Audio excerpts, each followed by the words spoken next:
kasih pemirsa, Anda kembali menyaksikan Kominfo Newsroom. Pemerintah memutuskan pemindahan ribuan aparatur sipil negara ke Ibu Kota Nusantara tahap pertama akan dimulai pada Juli 2024. Pemindahan aparatur sipil negara tersebut menyesuaikan kesiapan infrastruktur yang sudah dibangun.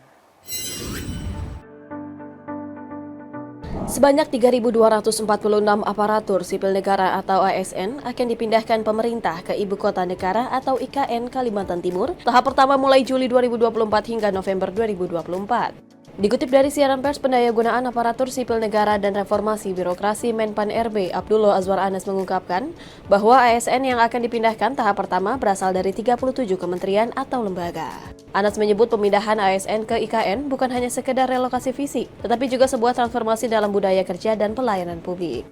Untuk itu ia meminta setiap kementerian lembaga mempersiapkan SDM yang akan pindah sesuai dengan kebutuhan jabatan dan layanan berdasarkan kompetensi masing-masing. Berdasarkan Undang-Undang IKN, tahapan pemindahan IKN berdasarkan Undang-Undang IKN dibagi dalam 5 fase. Fase pertama, yakni dari tahun 2020 sampai 2024 adalah pembangunan miniatur penyelenggara pemerintahan. Fase kedua, mulai tahun 2025 sampai 2029 adalah fase pembangunan shared office di IKN. Fase ketiga adalah pengembangan agile government mulai 2030 sampai 2039.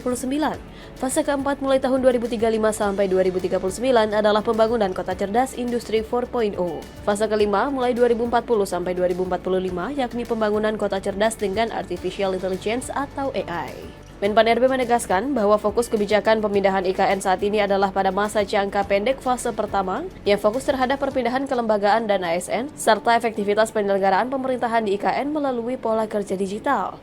Menteri Anas juga menambahkan bahwa pemerintah tengah membahas pemberian tunjangan khusus pada ASN yang dipindahkan ke IKN. Deputi Bidang Pembiayaan dan Investasi IKN Nusantara, Agung Wicaksono menyebutkan hingga saat ini nilai investasi di IKN Nusantara mencapai 35,5 triliun rupiah. Hingga saat ini telah diterima 305 letter of intent dari dalam dan luar negeri.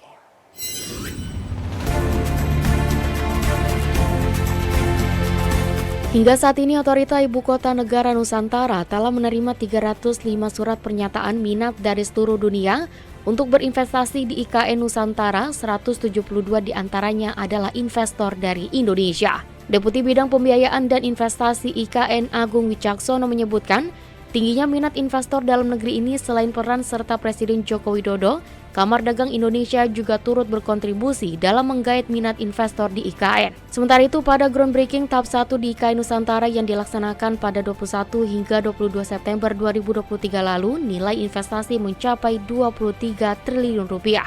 Sedangkan untuk groundbreaking tahap 2 menghasilkan investasi senilai 12,5 triliun rupiah.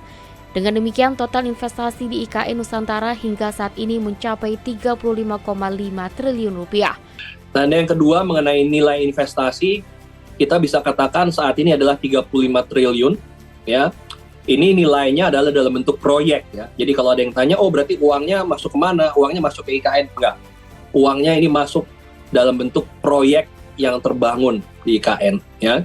Dan dengan next groundbreaking ditargetkan 10 lagi, maka tahun ini 2023 target kita adalah 45 triliun. Semangat 45, ya. Investasi semangat 45 di tahun 2023, 45 triliun untuk mewujudkan ekosistem kota di 2024. Agung Wicaksono menyebutkan target investasi di IKN Nusantara tahun 2023 adalah senilai 45 triliun rupiah. Angka tersebut masih dapat dicapai dengan menunggu total investasi dari groundbreaking tahap 3 yang akan dilaksanakan pada bulan Desember 2023 mendatang. Agung Wicaksono menekankan bahwa hingga saat ini investasi yang dilakukan investor domestik ke Ibu Kota Nusantara juga turut berkolaborasi dengan investor asing. Jadi di tahap ini memang dilakukan prioritisasi, penilaian, evaluasi terhadap LOI. Jadi kalau ada yang mengatakan dan Bapak Presiden bilang ini agak direm sedikit, rem atau gas ini dilakukan di tahap 2 ini, ya, di tahap 2 ini. Tapi jelas minat sangat tinggi dan prioritisasi kepada sektor yang diminati oleh investor merah putih domestik itu memang menjadi prioritas yang penting, sehingga tahapan selanjutnya mulai dari one-on-one meeting sampai kepada kesepakatan, ini banyak lebih cepat dijalani, lebih satset saya bilangnya ya. Investor domestik ini lebih satset begitu dalam memproses, mengevaluasi antara istilahnya risk and return ya, risiko dan keuntungannya, dan kemudian juga mengambil keputusan hingga sampai kepada kesepakatan tadi. Yaitu setiap investasi domestik yang ada, sebagian besar semua ada investor asingnya ternyata ya. Hotel Nusantara ternyata mereka bekerja sama dengan investor asing, hotelnya namanya Swiss Hotel, grupnya namanya Accor Group dari Swiss ya. Tadi PSSI sudah jelas ada FIFA di sana begitu ya. Rumah sakit juga, Rumah Sakit Mayapada ternyata mereka mitranya investor asingnya Apollo Hospital dari India ya. Ini mereka adalah jaringan rumah sakit yang terbesar dan berstandar tertinggi di India ternyata. Ya. Kemudian sekolah tadi kita menyebutnya namanya Nusantara Intercultural School ya, NIS ya, dan mereka didirikan oleh JIS Jakarta Intercultural School yang investornya adalah para investor Amerika. Ya, barusan dalam salah satu meeting dengan potensial investor di sini mereka tanya begitu, JIS ini udah masuk belum, dan ternyata mereka sangat paham gitu ya, di sini di Amerika adanya JIS ini yang sangat kuat didorong oleh investor Amerika. Di kesempatan lain, Presiden Joko Widodo menyebutkan hingga saat ini dengan banyaknya surat pernyataan minat yang telah masuk ke IKN, Presiden meyakini nantinya dengan mengikuti proses akan bertambahnya investor dari luar. Presiden juga menegaskan saat ini Indonesia terlebih dahulu membuka peluang besar bagi investor dalam negeri untuk berinvestasi di Indonesia. Ya, di semua negara kita menyampaikan progres IKN, investasi apa yang terbuka dan banyak yang berminat, tetapi kan sampai sekarang sudah lebih dari 300 LOI yang telah ditandatangani. Saya kira itu agak setiap hari akan tambah terus, tetapi memang sampai saat ini yang real untuk memulai memang belum, tetapi dengan tumpukan LOI sebesar itu masa satu aja enggak. Saya kira akan banyak. Hanya kita dahulukan dulu investor dari dalam negeri terlebih dahulu. Komisioner Komisi Pemilihan Umum Idam Khalil meminta partai politik memperhatikan kaum disabilitas pemilu 2024. Idam menegaskan penyelenggaraan pemilihan umum harus menegakkan pelindungan hak asasi manusia termasuk kelompok rentan. Dalam acara dengan tema Bedah HAM Menakar Implementasi dan Proyeksi HAM dalam Pemilu 2024, Komisioner Komisi Pemilihan Umum Idam Khalil mengungkapkan bahwa KPU memiliki kepedulian terhadap hak-hak disabilitas terutama dalam konteks pemutakhiran daftar pemilih. Hal tersebut tertuang dalam Peraturan Undang-Undang Pemilihan Umum Nomor 7 Tahun 2017 Pasal 5 menjelaskan tentang dalam proses pemilu harus memperhatikan hak dipilih dan memilih disabilitas, yang dimana disabilitas punya hak yang sama. Menurutnya pada tahun 2019 pemilih disabilitas masih kurang dari 1%, sementara yang menggunakan hak pilihnya pada pemilu hanya 35%. Berdasarkan data yang dikutip indonesiabaik.id, terdapat sebanyak 0,54% dari daftar pemilih tetap pemilu 2024 itu adalah penyandang disabilitas. Tepatnya sebanyak 1.101.178 dari 204,8 juta lebih pemilih.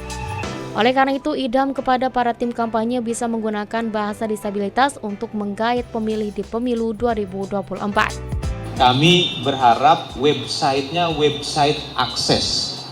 Ya, artinya website yang bisa diakses oleh para disabilitas. Ya. Terus materi kampanyenya itu menggunakan bahasa disabilitas. Ya, baik bahasa isyarat maupun bahasa dengan teks braille. Di kesempatan yang sama, Dirjen HAM Kemenkumham Dahana Putra mendorong gelaran pemilihan umum yang ramah HAM. Sebab hajatan pemilu berkaitan erat dengan pelaksanaan nilai-nilai HAM, yakni aksesibilitas dan informasi terkait pemilu bagi kelompok rentan. Kita juga memahami bahwa pemilu itu adalah suatu pesta demokrasi. Kalau kita bicara pesta demokrasi, berarti semua elemen masyarakat itu merasa senang. Dari disable, dari petani maupun semua unsur karena merasa pesta demokrasi. Badan Pengawas Pemilu Republik Indonesia menegaskan akan intensif mengawasi dan melaporkan akun media sosial yang melanggar aturan sepanjang kampanye hingga pemilu 2024. Bawaslu mengingatkan sanksi tegas bagi pelanggarnya.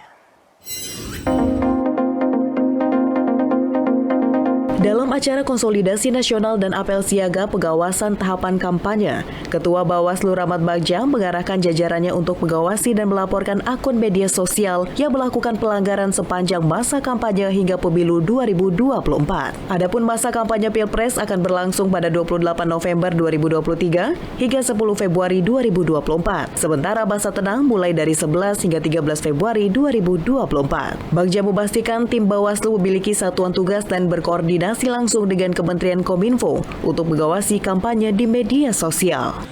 Masing-masing jajaran pengawas pemilu daerah membuat strategi khusus untuk pengawasan kampanye di media sosial, identifikasi tagar populer, akun-akun yang berpotensi menyebarkan informasi palsu, dan tren yang mungkin perlu diawasi.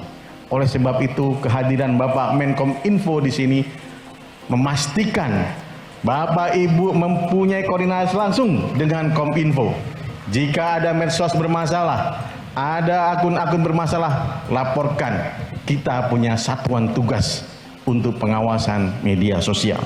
Selain berpatroli di media sosial, Bawaslu juga bekerja sama dengan koalisi masyarakat sipil seperti Mafindo dan ICT Watch guna memastikan tidak adanya hoaks maupun fitnah selama masa kampanye hingga pemilu 2024. Namun apabila terjadi pelanggaran, pihak Bawaslu akan melakukan penelusuran dan pengkajian laporan tersebut. Bagja menegaskan tidak akan memandang bulu dalam hal menindak pelanggaran dan berharap pelaksanaan pemilu tahun 2024 berjalan lebih baik. Pemilu ke-6 setelah Orde Baru. Pemilu ke-6 setelah proses demokratisasi dimulai.